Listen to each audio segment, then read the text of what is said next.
Hey, I'm Ashley, and about 4 years ago, my sister and I started Angel Acres, a small regenerative farm. And this was with zero prior experience, so starting this as first generation farmers. So why would two girls from the city want to move out to a farm with no farming experience? Throughout our health journey, we came to the realization that our current food system is no longer serving our health. There are a number of corruptions and shortcuts that are being made that compromise our health for profits. And so we wanted to be a part of this change and take part in producing real nourishing food, going back to farming methods that our ancestors used before conventional centralized industrial agriculture. So I firmly believe and have experienced firsthand that how our food is produced has a profound impact on your health. So a lot has changed since that day in 2020 when we first bought the farm. At the time, we had no idea that we were kind of laying the foundation for an alternative food system. But Angel Acres is where it all began. So in today's video, let's reflect on this journey so far, the failures, the wins, where we're at today, what our plans are for the future. I'm going to be sharing various clips from throughout the journey, and we'll be going through those moments together. So let's dive in. Where is Angel Acres today? So we are in Southwest Michigan,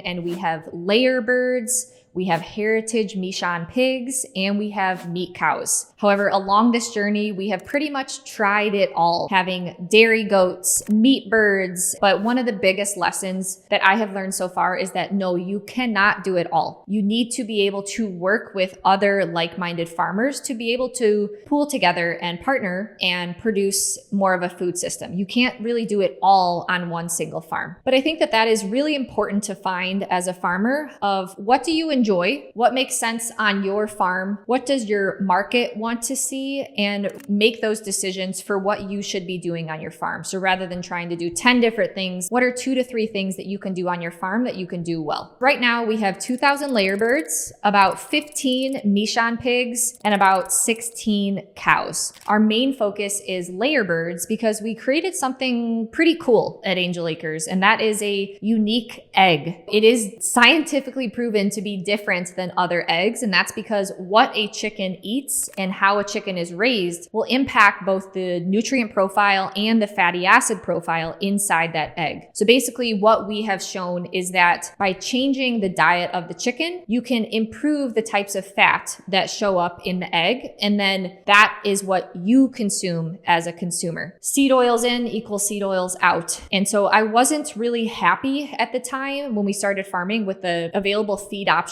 out there. Chickens require a supplemental feed. They cannot be 100% grass-fed, even if they are out on pasture. And so I created our own low-PUFA corn and soy-free feed. On top of that, our chickens are mobile pasture-raised, so they're out on pasture, regularly moved to a fresh patch of grass, so they have clean and healthy living conditions. They're able to express their natural instincts, ground to the earth, scratch and peck, and get natural sunlight. So our eggs are tested to have 76% less linoleic acid, which is an omega-6 PUFA, high in seed oils. And this is compared to a nationwide popular pasture-raised egg brand. So not only do the eggs have a better fatty acid profile than what's available at the grocery store, but a number of our customers are finally able to eat eggs again. Other eggs gave them digestive or allergy symptoms, and now they can finally enjoy eggs again that are made more ancestrally and in line with nature. So one unique thing about my sister and I's journey into farming is that we kind of come into farming with like a unique metabolism, fatty acid, human health focus. So rather than like prior farming experience, we came in with, this is what I want for my own health and to optimize metabolism and fatty acid profile. How do we make that happen? Rather than having previous years' belief systems of this is how it has to be done. Instead, I want this, let's do whatever we can to get it done. So kind of an understanding of what you eat matters, but also what you eats matters as well. So we started as just a single farm producing eggs, and now we partner with a number of small regenerative farms that are implementing the same farming principles and standards that we have at Angel Acres on their own farms. So rather than trying to fill that demand the conventional route, which would be stuffing as many animals as possible on our own farm, abusing the land, instead it is a partnership of multiple small farms rather than one big large confinement. And we've also expanded beyond eggs. So we now provide multiple other products in our farm cooperative. It's called Nourish Food Club, where we implement the same ideology of regenerative agriculture practices, low-PUFA food system, where what you eat eats matters. And we offer low-PUFA chicken, low-PUFA pork, 100% grass-fed beef and lamb, and so much more. So truly, we are on a mission to transform the food system and provide an alternative food system for those that are looking to get a little bit more connected to where their food comes from and accessing traditional low-PUFA, unaltered food. So now that we have an idea of where Angel Acres is at today, let's transition to the early days of Angel Acres and reflect back on some pretty embarrassing moments. But again, if we didn't have these moments, we wouldn't be here today. So why on earth would Sarah and I want to start this farm? We had all these health challenges and we realized that how our food is produced impacts our health. Once we saw firsthand regenerative agriculture and visited various regenerative farms throughout the country, we knew we wanted to do this as well. So once we got the idea, we started planning. And so this video that we're gonna watch together makes me cringe a little bit, but hey, if we don't reflect back on where we've been, then how can we appreciate where we're at today? It's more so, how can you keep your animals in, keep them safe and healthy with the least amount of cost? Definitely a DIY style. DIY style. And so part of our volunteering at local farms experience. So in this 5-step map, we made 5 initial steps for how to start a farm from scratch. We didn't even own a farm, but we made a dream roadmap of 5 steps on how we were going to get there. 1, volunteer. 2, allocate time and expenses. 3, secure land. 4, animals, ?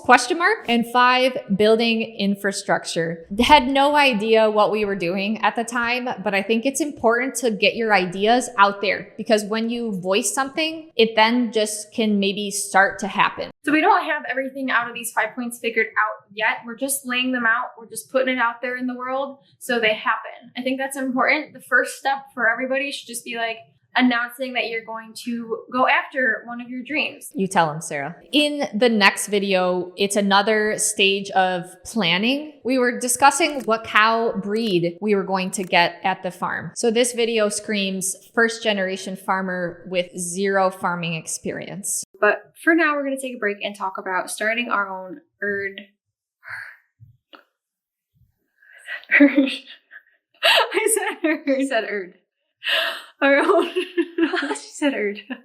There we go, farmers, herds. Getting some herds. Sarah presented in this video the cow herds. It's supposed to be cow herds. What breeds we were going to get, and we didn't get any of those breeds. So it's fine. Partial entertainment there. So in the years that preceded buying the farm, we continued to plan. We continued to make these ridiculous videos. We saved money. We volunteered where we could. And I had to finish my PhD at the time, but then we did it. We bought the farm and we just started. So I think that this is now a good place to start for the early days at Angel Acres. Here's the story plot. 2 sisters named Ashley and Sarah, living normal suburban lives, doing normal things. Went to college. One pursues a PhD in mechanical engineering. The more education, the better, because you got to get a great job, right? They take care of their health, or so they think. They do everything right, air quotes, health-wise, like eat more veggies, eat less meat, but they get sick. Not like cancer, but they're tired all the time, they're cold, they're constipated, so they're even more normal than before. But that's the thing. They don't want this to be normal. So they go on this long health journey to fix it themselves, and they do. And along the way, they discovered regenerative agriculture, which is how they've now found themselves on a farm. They're starting a farm to get back to how our ancestors lived, to get back to the land, to put their hands and hearts and hooves into something bigger than themselves. To cultivate true health and to inspire others to do the same. There will be failures, there will be hardships, and there will be very little income. But there is... Damn it! There is determination. Okay, ready? 3, 2, 1.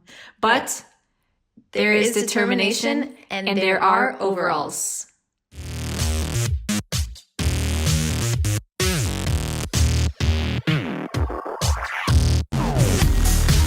So So you can kind of understand why so many people questioned us, doubted us, were unsure of what we were doing, but we had the vision and we had to believe in ourselves. Truthfully, reflecting back, like we put everything on the line. There was a huge chance that this couldn't work. If it didn't, it would have been a really costly mistake. But understanding why we were doing it pushed us through all the failures and all of the days where we're like, why are we doing this? This is hard. But we had overalls. So that's the starting point of where we got started. We were very naive, honestly had really no idea of what we were doing. All right, we just moved on to the farm. Let's tell people about it. Now, crap, what do we do? So since that moment, Angel Acres' journey has kind of been divided into some phases. And so we'll go through these phases together. At the beginning, we were very much obsessed with regenerative agriculture, always talking about it, but with no experience. And so here is 2020 before any animals. Let's make soil sexy again. Hey, my name is Ashley. And I'm Sarah. And we are two sisters who decided to drop our career plans, move out to a farm, and become first generation female regenerative farmers. Usually when we say that, people do not get it. Farm? Why would you want to do that? Well, let us explain. We are on a mission to improve human health and the health of the planet by changing the way our food is grown and raised with regenerative agriculture. One of the most significant environmental problems that our nation faces is a rapid loss of topsoil. So in the beginning, very much focused on speaking about regenerative agriculture and soil health and exposing that the conventional food system is really harming soil health and environmental health. At a certain point, we're going to run out of living, beautiful, nutrient-rich topsoil. We didn't have any experience at the time. We didn't have any animals. Then we actually started farming. So the first animals that we got at Angel Acres was 8 chickens. So our first batch, we didn't have a perimeter fence. We just released them into our backyard.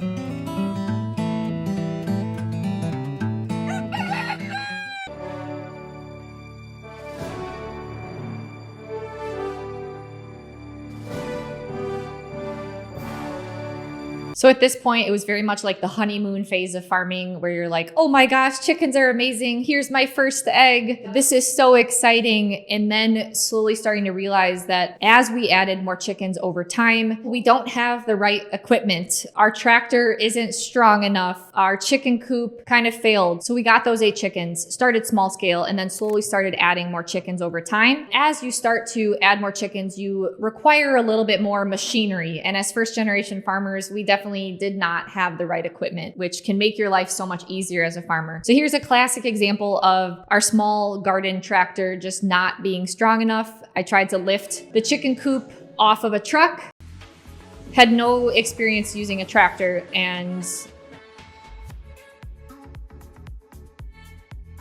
but that was our chicken coop, trying to load that off the truck and realizing how important having proper machinery is, which is a huge expense and a challenge as a first generation farmer. So then being obsessed with regenerative agriculture, mobile pasture raised, we knew that we wanted to move our chickens around the farm so that we could spread their manure, make sure that they lived in healthy living conditions. And so it's always fun to reflect back on our first chicken coop that Sarah and I built together, all trying to be mobile pasture raised.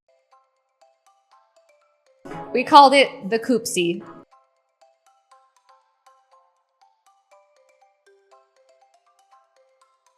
So I'm not really sure how anyone took us seriously at the time. We didn't end up using that coop for very long. So that was kind of the first phase of being really obsessed with regenerative agriculture, realizing we don't have the right equipment, and that honeymoon phase of just loving chickens. Then the next phase was realizing, wow, the current feed options out there are not that great. I very much dove into how can I make my own chicken feed? And this was inspired by the work of Dr. Ray Peat, learning back in the day, the fatty acid composition of eggs were lower in PUFAs. Industrial agriculture, corn and soy crop production, we've PUFA'd the chicken feed, and that has led to more PUFAs in chicken fat and also in eggs. So the fatty acid composition of our eggs have drastically changed over the last 100 years as we've changed what the chickens are eating. This is the first day where I picked up my feed ration from a feed mill. And Sarah and I did not have a pickup truck at the time, so I had to actually use someone else's car that had a hitch to be able to go to the feed mill to pick up the feed. But this was a really exciting day because I didn't have to mix it in the garage anymore. It was made in bags. Our tractor wasn't strong enough to lift this off the trailer, so we had to move the bags off one by one. But it's fun to reflect back on this day as this is where it started. So over time, more and more people started to get interested in our eggs as we shared about the polyunsaturated fatty acid, the PUFA reduction. And so we slowly started adding more chickens. Here's some clips of those days where, at the time I thought I was so busy, right? And oh girl, you had no idea what you were talking about.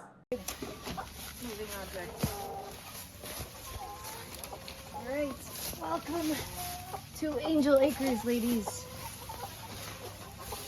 Some more egg layers. Yeah, they definitely look different than your existing. So you don't think we need to tag them? No. Sarah got these little tiny, are you sure? So these are the new ones and those are the old ones. And the old ones have these like funny, like plucked straight tails. That's just how they were when we got them. From another farm. And these ones are just beautifully full. You sure? So this was the chicken coop that we used for a period of time. So a lot has changed since that first day, but we have stayed true to our beliefs of mobile pasture-raised and regenerative agriculture and low-PUFA corn and soy-free feed. But here is our first style of our mobile chicken coop. So a really important part of this chicken home is that it is mobile. So these ladies are on the move, on the reg. So we move this mobile home every 2 to 3 days, and this allows us to produce a healthy living environment for the chickens, so that way they can be healthy birds without the use of antibiotics and vaccines. It allows us to evenly spread out their manure to help us produce more nutrient-dense grasses and healthier soil. We provide a little bit of animal impact, and then we move them to the next patch of grass. So I'm going to show you guys the little pathway that this chicken home has taken. So one challenge with regenerative agriculture and pasture-based farms is that you are just in Mother Nature. Unfortunately, any extreme weather patterns can really cause challenges and threats to the farm. So in 2021, we had our first tragic farm event where a storm came through with 95-mile-per-hour wind gusts. Our chicken coop went mobile, flew in the air, landed on top of our guard dog at the time, and it was just a holy cow. And at that point in time, I really understood like putting animals in confinement building is definitely easier. You don't have as much risk. Whereas when you're out in Mother Nature, you're just kind of hoping that everything is okay and you do the best that you can. So this was the first storm that we experienced.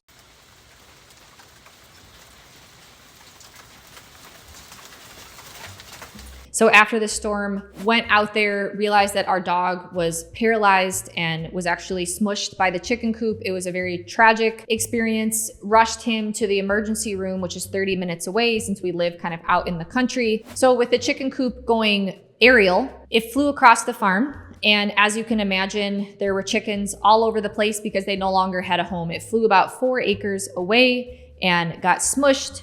And so then we had to load all of the chickens up into the truck. At this point, we finally got a truck, did one load, loaded them into the back of the truck, and then brought them to a front stationary barn that we had. And we did this multiple times over and over until all the chickens were from in the field out into this barn in the front. So that was the first really tragic moment. There were multiple others. We experienced a number of challenges in the farmhouse itself. We had a period of mold exposure and dealing with the health consequences there, having to do mold remediation and actually having to live away from the farm for a period of time while the house was being fixed up. So definitely had some unique challenges at the time that made us question whether or not any of this was worth it and question what we were doing, but kept going on. And it's truly these tragic moments that kind of make you realize the people you have around you and your support system are one of the most important things that you have. And this moment was when Sarah's now husband, Brandon, was kind of entering the scene, and he played a major role in helping us quickly rebuild a chicken coop. And we got that underway within a week, which was a pretty quick turnaround, and got the chickens back out on pasture, back to mobile pasture raised. Now, truthfully, I didn't document the journey as much as I would have liked to. I wish I would have have kept up with more and more YouTube videos, which are available on our Strong Sisters YouTube channel. But we kind of stopped at a certain point because things got really hard. It started to get very busy. At that point, started realizing, no, you can't do it all. It is really hard to be a regenerative farmer, do all the marketing, do all the distribution, all the packaging, customer support, and do multiple ventures on the same farm. Farmers wear multiple hats. And so definitely was overwhelmed.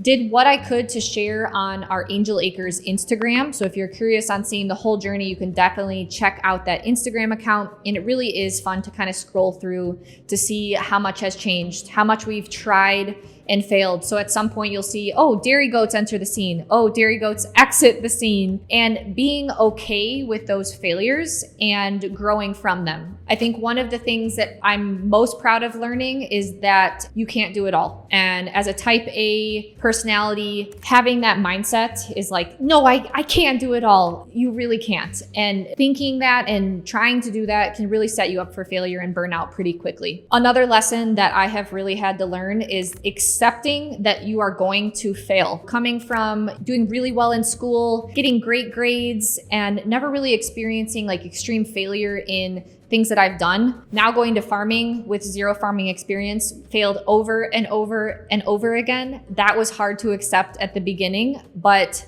that has helped me in so many other areas in life in realizing that you are going to fail, but it's learning from those failures that's going to bring you to an even better place. But as a first generation farmer or truly a business owner or entrepreneur, realizing that no one is going to put in the work except you. And you're going to have so many people in your life that doubt or question and never understand why you're doing what you're doing. And so it's always important to really fine tune and write out and regularly vocalize your why, understanding your why, because things are going to get very, very hard. Failures, natural disasters, times are going to get very difficult. And if you don't have that why, and if you don't return to that, that's where you could quit. I truly believe that the path to improving health is a better food system. And I know that my purpose in life is being a part of that change. So thank you for taking the trip down memory lane with me throughout the years of Angel Acres. We're not where we want to be yet, but for all of you guys following along, or if you're one of our customers and supporting us, thank you for being a part of changing the food system together. If you would like to learn more about our farm and our farm mission, you can follow us on social media. I included links to the various social media channels that we have: Strong Sisters, Nourish Food Club, Angel Acres below. And currently we do not have enough supply to meet the demand. So we do have a wait list for our Angel Acres Egg Club and our Nourish Food Club, but we do expect to open membership soon. So make sure that you sign up for the wait lists in the description below, and you'll be the first notified for when we open up new spots to join the food club. And one thing that's very exciting that we're working on behind the scenes is a brand new website that combines